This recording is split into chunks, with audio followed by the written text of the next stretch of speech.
Hey there guys, what's going on? H here from noizzeblogging for another episode of This Week in Metal, your weekly roundup of everything in rock and metal for the past week. And I got to apologise in advance about my voice. It was Champions League weekend over the past couple of days, and yes, 2 days later, my voice is still sounding as harsher than a fucking badger's ass. But anyway, on with the show. Our first piece comes from Chris Cornell, the Soundgarden Audioslave singer who died a couple of weeks ago. So his family have put into question the actual cause of his death, and autopsy and toxicology reports find that although Chris Cornell had prescription drugs in his system, they did not contribute to the cause of death. Now, Chris Cornell's family had put into question the actual fact that what the cause of death actually was, which originally was down to narcotics. However, though he did have certain drugs in his system to help combat anxiety, there wasn't enough in there to contribute to his death. Whether or not these drugs were actually resulted in him hanging himself a couple of weeks ago, it's just came down to a bad case of judgment of the drugs that he was taking. However, it wasn't an overdose that contributed to his tragic death. Now, this is still a pretty raw and emotional time for music fans across the world, and the fact that this has turned into a bit of a confusing situation in itself is not helping matters any further. However, from Noizze, we are sending our thoughts and our love to Chris Cornell's family, and if you are interested, again, the world of music did unite with Serj Tankian from System of a Down, lead singers, and a bunch of other people have did a rendition of Like a Stone, which we'll put the link for in the description below. It's still incredibly sad times to hear about this. However, there is still yet to be updates and more will be revealed as time goes on, we feel. So we will keep you updated to that. And for our next piece, we're going to be delving into the lovely little world of one Kathy Griffin and her little antics and how it affected us. So basically, if you haven't heard by now, one comedian, Kathy Griffin, did a photo shoot which pictured her holding a severed head of Donald Trump. There was blood, there was guts, there was bloody everything. And apparently that she's gone out and she said that it was going too far. And for the fact of the matter was, either way, this wouldn't have affected us until lawyers are actually decided to throw metal bands underneath the bus.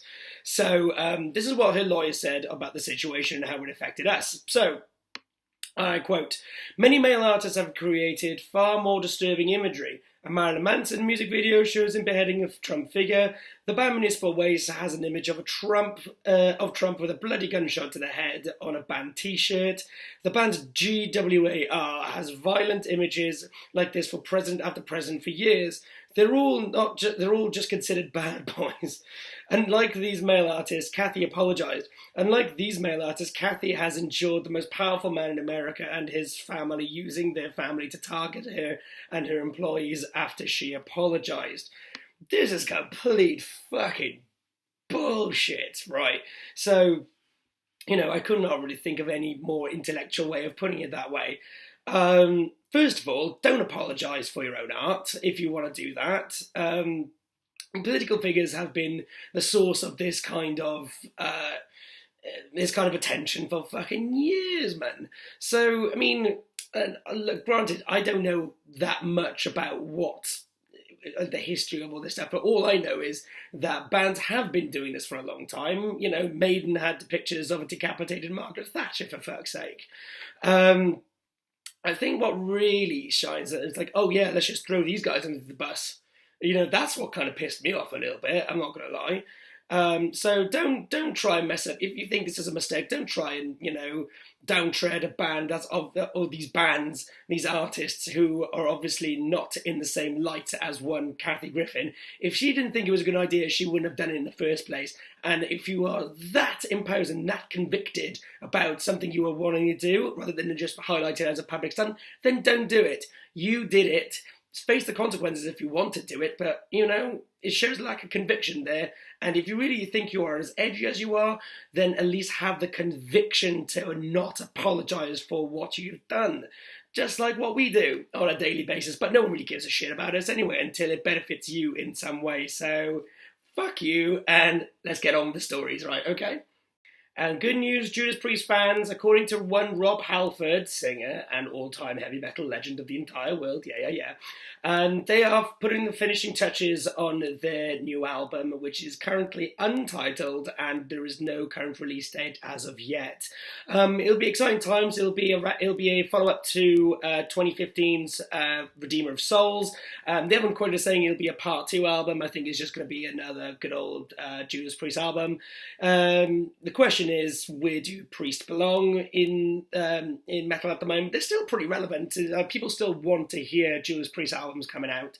And they're planning a massive tour next year as well. So 2018 is going to be a really good year for Judas Priest. And they're killer live as well. I have to admit, they did come down to Cardiff a couple of years ago on the Priest Feast tour. I think that was a couple of years or a year or two before Redeemer of Souls came out as well. So no, they're wicked, so it'll be good. So heavy metal fans, we'll keep you updated for that and get excited for it, I suppose. Yeah, and it'll be wicked to see Priest again.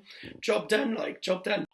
And finally this week, a bit of tour news and pre-downloaders as well. So Arch Enemy have announced they're going to be going on a European tour and bringing along their main supporter, which is Ginger. I think that's how you pronounce it. If not, I do apologise. Hammerfall and Ailstorm have also announced European tours as well, which is going to be a class act. It'll be a lot of fun. If that's your thing. And yeah, download is only less than a week away. As we've gone over the special beforehand, we'll be super excited to get all our little noise elves down there as well, so we could get the full reports back, which we'll hopefully get back to you by next week as well, which would be absolutely fan-fucking-tastic.